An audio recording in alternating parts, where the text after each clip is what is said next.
Hi everyone from Crispin Field in Berwick. This is Jim Miller saying welcome to High School Football 1990 as we begin to preview a brand new high school football season as area teams start the pursuit of a possible conference championship and then the biggest challenge of them all, a possible state championship.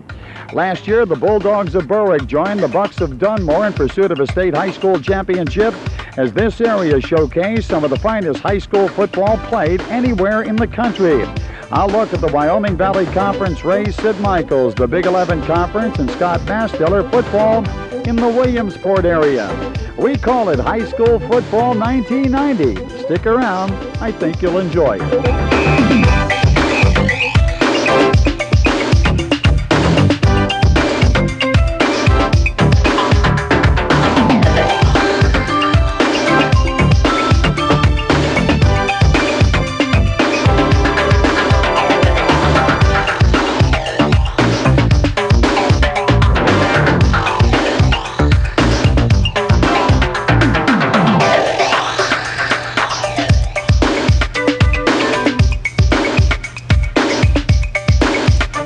Welcome back to Crispin Field here in Berwick on our high school football preview, and we start with the program that has enjoyed overwhelming success over the last several years. The Bulldogs of Berwick ranked #1 in the preseason nationally by USA Today newspaper. Berwick enjoyed a perfect season 2 years ago that led to a AAA state high school football championship, a 15-1 record last year, and runners-up to Perry High School for the AAA state title. Some of the greats from those teams are now gone, but head coach George Curry simply reloads and goes again. We're green. We're like this grass, Jim. If you take a shot at grass, that's us. But we're eager. We're getting better. You know, we started off typical green team. We didn't know what we were doing, and I think every day I just see so much improvement, especially our offensive line. You know, we figured out how to block a few things, and last scrimmage, we were satisfied. They're starting to show what they can do. The Bulldogs of Berwick, ranked #1 in USA Today, put that reputation on the line last weekend when they traveled to Cincinnati, Ohio, to face Fairfield High School in the annual Buddy LaRosa Football Classic. Berwick fell behind 14-0 at Riverfront Stadium and never managed to come back. They lost the game 20-6, and now it's on to regular season play against the Crusaders of Coughlin. A few things have to happen to us this year, Jim. #1, we can't get injuries, not on the schedule we have. And secondly, we better be mentally ready every week. If you're not sharp mentally, the schedule we play, you can go down. Here at Plains Memorial Stadium, the Crusaders of Coughlin gear up for their conference opener tomorrow night on the road against the Bulldogs of Berwick at Crispin Field. Last year's record for the Crusaders, 7 wins against 4 losses. Well, we're kind of happy with our skilled kids. We got a lot of the skilled kids back. Now, we lost the majority of our offense and defensive line. In fact, we lost our whole defensive line. So we're very young in the trenches. We're going to have to rebuild from there, but very happy with the progress of our skilled kids. The Crusaders of Coughlin opened at home against Central Bucks East High School. It was a grueling defensive battle the entire way. Central Bucks scored in the third quarter and used tough control of the line of scrimmage and won it 7-0. For the Crusaders now, it's on to Berwick at Crispin Field this week. Well, you know, George Curry has one of the best programs in the state. He's been in the States the last 2 years, and I'm sure they're going to be very hungry, and they got the fever, so it's going to be one great contest. The Warriors of Wyoming area, under veteran head coach Frank Parrish, a challenge for postseason play this year after opening in impressive fashion last weekend. This young and talented squad shut out the Golden Eagles of Scranton Central before a big crowd at home. I like to always think that our boys first are good students. Good students make for better ball players. Discipline, self-discipline, physical training. There's a lot of brotherhood on this team. And I think all of those things are necessary steps in becoming a good football player. And I think that's why when it's time to perform, they do their best. Bill Chase and the Spartans of Valley West entered the year coming off a 1989 campaign that was disappointing in terms of wins and losses, but on the plus side in terms of program growth. The confidence is there, and progress paid off in a big way last week when the club knocked off the Tigers of Tunkhannock at home 20-7.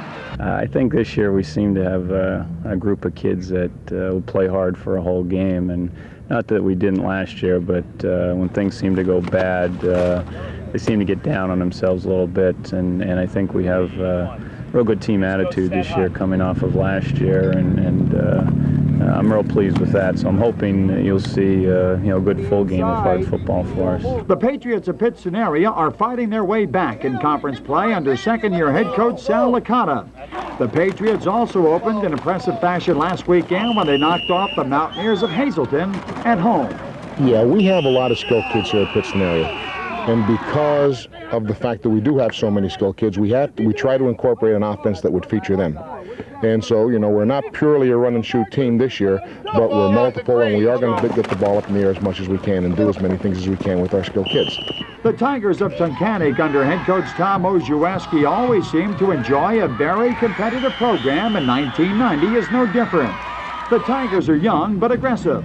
Even though they lost to Valley West on the road last week, they had a shot to tie the game up late in the contest. This season we're going to be very young. We have 12 seniors, we have about 22 juniors, and about almost 30 sophomores. Basically, we're going to be a very inexperienced team. We only have 2 starters coming back offensively and 2 defensively. We're looking for some of the younger people to step in and do the job for us. The Mountaineers of Hazleton opened on the road last weekend and fell behind early in their game with the Patriots of Pittston area. Head coach Richie Matz has a young club to work with this year and ran into tough opposition from Pittston area at Charlie Trippey Stadium and came home on the short end of the score. The Grenadiers of GAR posted an overall 1989 record of 11 wins and 1 loss and captured the Class B Eastern Conference High School Football Championship. A little bit different story going into 1990 for head coach Charlie Pick must replace 18 starters. We have 8 guys gone, I should say, off our defense and 9 off our offense. So we got a lot of holes to fill, but I'm very, very enthusiastic about this group of kids. There's a lot of young kids. We have sophomores and juniors, and even a couple freshmen are up with us, and they're doing a great job for us, and they're eager to learn, and I'm more than pleased with this group so far. The Hawks of Hanover area enjoyed back-to-back Class B Eastern Conference High School Football Championships during the 1980s, and approaching the 1990 campaign, head coach Alex Kopaz and company have a ton of returning veterans in offense and defense, and this club could challenge for another title this season. Well, we're really anticipating the 1990 season, Jim. We have 16 lettermen returning, a nice nucleus of young players that are coming in as sophomores. We really can't wait to get started. We feel that it's going to be a good year for us. We ended real nice in 1989, 3 good wins at the end of the season. The kids are pretty excited, and we can't wait. The Black Knights of Lake Lehman High School will definitely be in the hunt for the Class B Wyoming Valley Conference Football Championship this year. Head coach Rich Gorgon returns 21 seniors off a team that last year posted a record of 6-4. Well, we feel we had a real nice club. We have 21 seniors, and we got a lot of veteran kids coming back, so we're kind of pleased right now. What did those kids learn through experience? Like last year, you had a shot. They learned an awful lot, I'm sure. Oh, yes. The last 3 years, we've played great football. Our record is as good as anybody in the league and over those years, and I think our kids have learned from that. Like most teams in high school football, the Comets of Crestwood go into the campaign with several question marks on both sides of the ball. They are very young, but come off a big win over the Chiefs of Lakeland last weekend. Well, we have some experienced, skilled people, Jim, and we have a very young offensive line. For the first time that we've been up there in 6 years, we got some really good size, and we're looking forward to a better year than last year. 2 other teams round out the Wyoming Valley Conference this year looking for continuous growth. The Argents of Bishop Hoban and the Queensmen of Bishop O'Reilly. Well, we're happy with our turnout. We have 37 on the varsity. Only 8 of them are seniors, so we're going to be really young. We're inexperienced, but we have some nice-sized kids, and we have good attitude so far. So we're really looking forward to it. We're anxious to play. What about the league this year? There's a challenge each and every week for you. Oh, yeah. Well, when we play the league games, we really have to play above ourselves if we want to, hope to beat some of these teams. Some of the schools that we can compete with, I think we'll do all right against.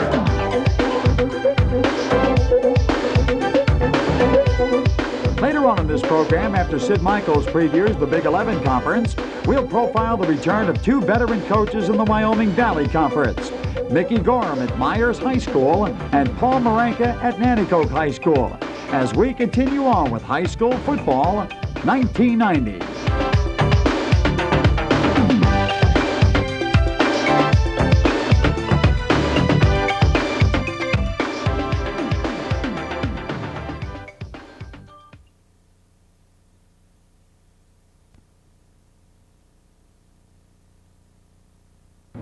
Welcome back to Crispin Field here in Berwick and our high school football preview, and we now turn our attention to the race in the Big 11 Conference.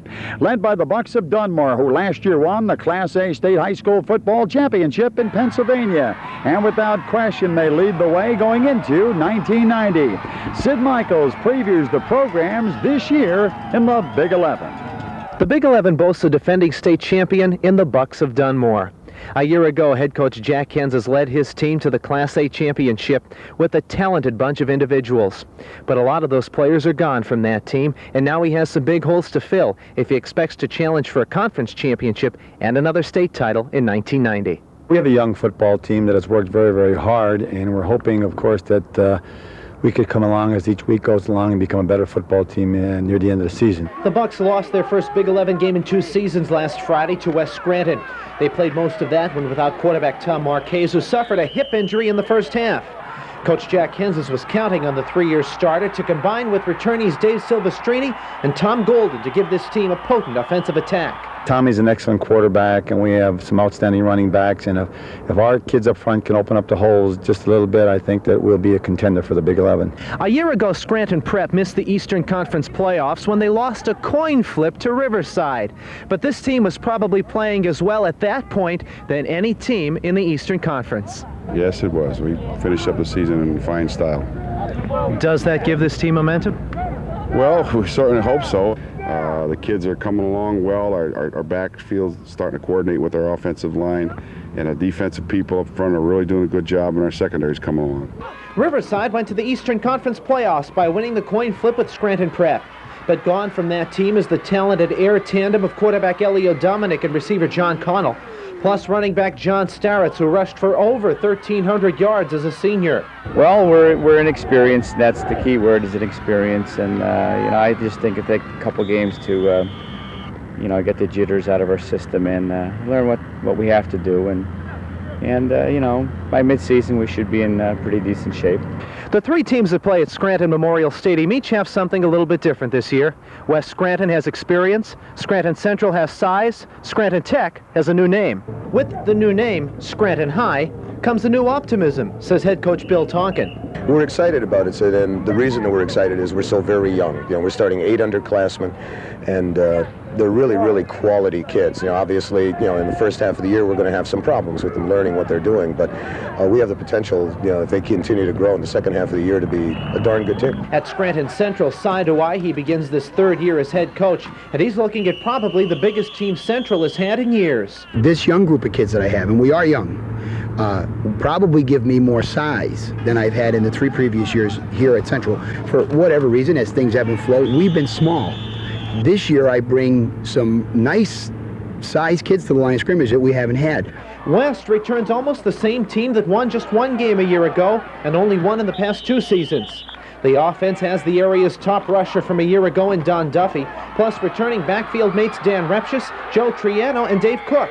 That's why many people think the Invaders are the team to beat in the Big 11 this year. We have our share of kids back for a change, and the nice thing about it is they're good kids to work with. They all kind of, not all of them, but most of them played together last year, and they played in some very tough football games, and they played in a couple of games few games that we felt we could have won. But they kept it going all year long and through the winter and into the summer, and we just feel we got a good group of kids back. We got good senior leadership, and we're looking forward to an enjoyable year. North Poconos finished 2nd in the Big 11 the past 2 seasons. And when you see that they lost big play offensive leaders Brad and Dave Smith, you'd think that 2nd was out of the question in 1990. But Nick Donato and his staff have built a solid program that continues to be consistent year in and year out. We'll probably go with 3 starters on each side of the football who have been battle-tested. The other 8 kids, really aren't. They saw action in big games on special teams. Very few of them have been in the game when the game was still on the line. So, that's the one thing that we don't have. We don't have that experience. We're not battle-tested, but you have to get it sometime, and this is just, one of those years through the early part of the season where that's what we're going to pick up a great deal of. There's just one new coach in the Big 11 this year, and he's not actually a new coach. Dan Case comes back to Lakeland after a one-year absence, and he'll be trying to get this program to return to the level of play it achieved when it won the Eastern Conference title back in 1987. Our main goal this year is to become the best football team that we could be. And we're young in spots and inexperienced in some spots, but the kids are working hard, and that's our goal, to be the best that we could be. Valley View had just its second losing Big 11 record in 21 years in 1989, but head coach Frank Pizzaglia is optimistic, especially after winning his season opener over Abington Heights last weekend. So far, I really like our aggressiveness, and I like our attitude. I think we need to gain some things such as poise, which comes with game experience for those guys that haven't had a lot of experience. But I like our work ethic, and I like the way our kids are approaching each week. I just hope that this week with Riverside, we approach it the same way as we did last week with Abington. Speaking of Abington Heights, they said goodbye to 4,000-yard career rusher Billy James.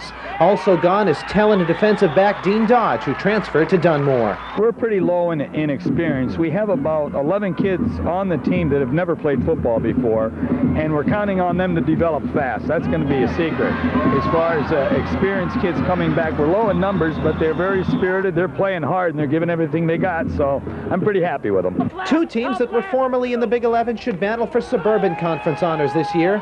Old Forge won the title in each of its first 3 years in the league, but was stunned in the season opener by Lackawanna Trail last Saturday. We lost a lot of talented seniors last year. We lost 11 total, Tricarco, Taruso, Schuback, Tellish, Churla. The list goes on. So we're going to have a few holes to fill. How do you feel overall in general about this club? I think this club is going to be an exciting young club. I think we're going to have a little bit more patience than we've had in the past. We don't have the returning letterman and the experience. But I think as the season grows on, this club is going to come together. Mid-Valley has a total of 8 three-year starters back and is being called the conference favorite. But head coach Jim Baguetta knows the championships are won on the field and not on paper. The big thing is you try to be competitive every year, and every so often, you come along with a veteran team, a team that has a lot of skill, a lot of experience, some good size, and that's the blend, and that's when you try to become a competitor, or a contender for a title, is when all of those elements come together. And every football team or championship football team that I was associated with, we always had that blend at that point in time.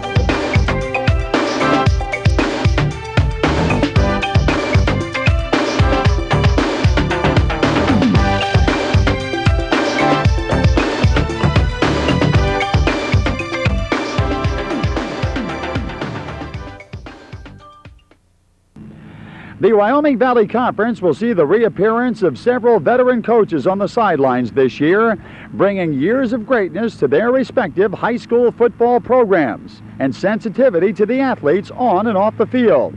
Dave Moulton profiles Paul Maranka at Nanticoke Area High School and Mickey Gorham at Myers. Get down. He comes trying to hook you, come and hook him. Hey, boom, you got to be right out in there. I don't want you playing like this outside. I want on him. You're looking at the building of a football program from the bottom up. It's the Paul Maranka way. Maranka, the successful head coach of Wyoming area and offensive coordinator at Dunmore, is bringing in his system and looking for his type of player.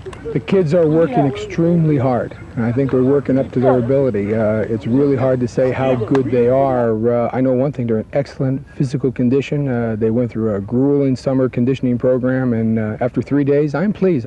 Maranka has impressed upon his troops the importance of which he holds the kicking game.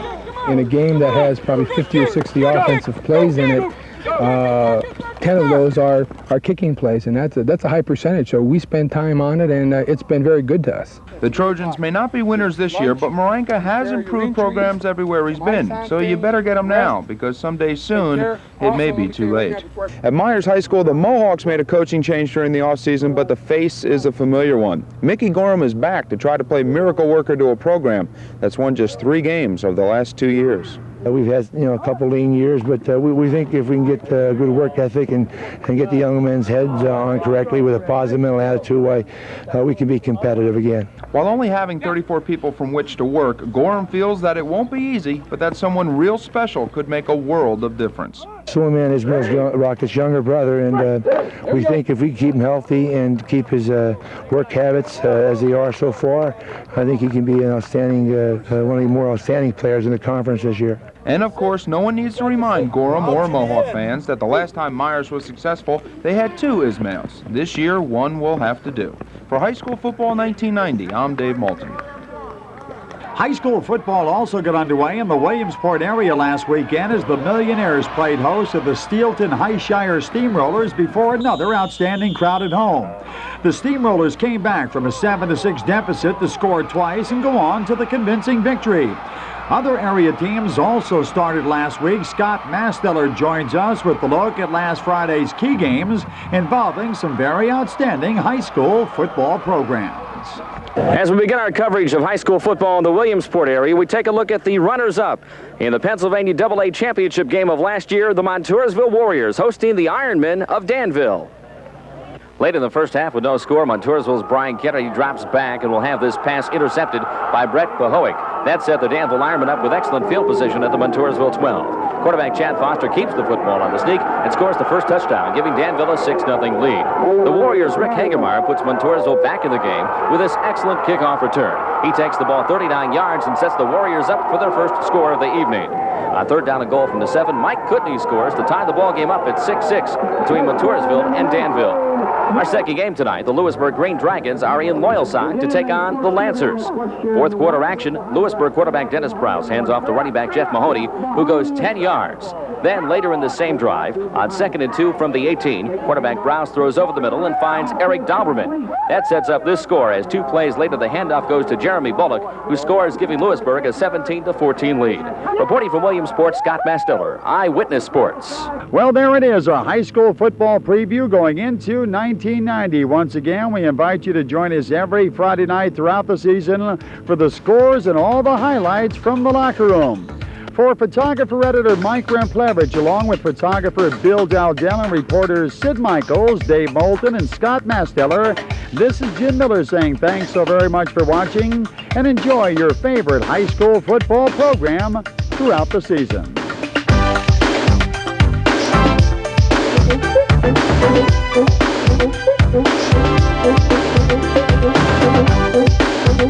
Thank you.